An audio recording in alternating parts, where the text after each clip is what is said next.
welcome back to Movie Review Mom. Today, the movie I'm reviewing is Horrible Histories, the movie, Rotten Romans. Quite a title, right? This movie is 1 hour and 32 minutes, and currently it's not rated yet in the United States. Reason being is it opened in the UK and is not going to be released in the United States until September. So by then they'll give it some kind of a rating. I suspect it'll be PG or PG-13, probably PG-13. I don't know, probably PG-13.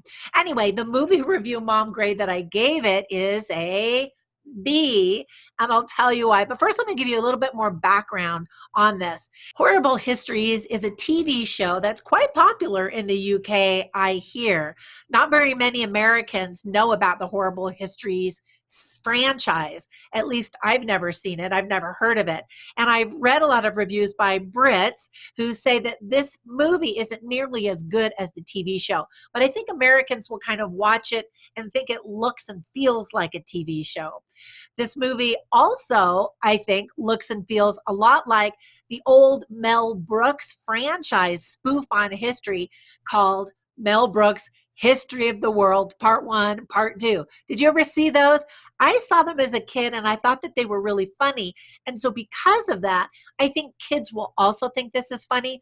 A lot of adults will just roll their eyes and say, this is the worst movie ever. But if you like Mel Brooks, this is kind of the same type of vibe. Also, another movie that is similar, I think, in tone and style and humor is called Robin Hood, Men in Tights. Did you ever see that one? If you liked it, then you'll probably get a kick out of this movie. And if you thought that movie was entirely ridiculous, then just skip this because this is very similar to that one.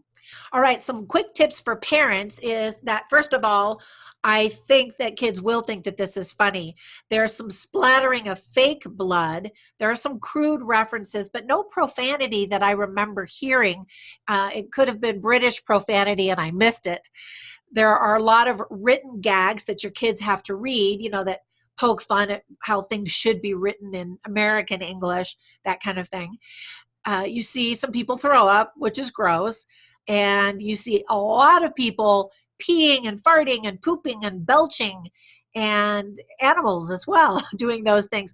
And from what I've heard, that part of the Horrible Histories name, it comes from the fact that there's lots of bodily functions and gross things. And in fact, some people in England that wrote reviews said this isn't nearly as horrible as it usually is in the TV show. So I just kind of think that that's really juvenile humor, not sophisticated humor at all. So if you're into that, then you'll really enjoy that. And if you're looking for more highbrow humor, you're not going to find it here. However, there are a few more clever jokes. I don't know that I would call them sophisticated, but anyway, there you have it. There is a hero and there's a heroine that kids will be able to relate to, played by Sebastian Croft and Emilia Jones. And your kids will learn about Rome, the Celts, and Boudicca's rebellion, something that not very many Americans have ever even heard of. So that's good. Some positive themes are open your mind and learning history can be fun. So some things that I really liked about it is, first of all, the very opening starts with Radis the mouse. And it was kind of cute, and it lets you know immediately that this movie is going to be very goofy. And he also makes an appearance at the end of the movie, kind of in the middle of the end credits, where he explains the parts of the film that were actually true. So if you watch this in the theater, be sure and sit through the rolling credits so you can actually learn the things that were accurate. There's tons of slapstick humor, and it pokes fun at all kinds of pop culture, which kids always get a kick out of as well. There are some very high octane musical numbers that don't really feature great voices, but pay attention to the lyrics and you'll learn a thing or two. And there's also one sloshy song, one more, well, they call it sloshy in the movie, which I thought was a good description or a good word for it. The cast is actually 100% British, which Americans might be surprised to learn when they see Kim Cattrall from Sex and the City in, because we think of her as being American and such a New Yorker, right? She was actually born in Liverpool, England. And so she has a British passport and citizenship, as well as Canadian and American. So there you go. The Brits that I read and talked to were pretty excited to see Derek Jacobi reprise his role as Claudius. Anyway, it would be fun to actually watch this movie with someone from England, because I'm sure there were a lot of jokes that just went right over my head, because I love England. I love the UK. Anyway, a few things that I didn't like are that this, first of all, is not everyone's cup of tea, shall we say.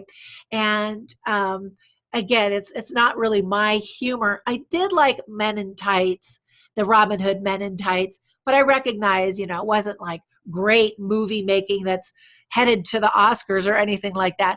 This is just kind of a fun movie for kids that'll keep them entertained and maybe start asking questions about history. And that's always a good thing. All right, that's it for my review today. If you go see this movie, I hope you enjoy it. I'm pretty sure your kids will. And I will see you next time. Bye for now.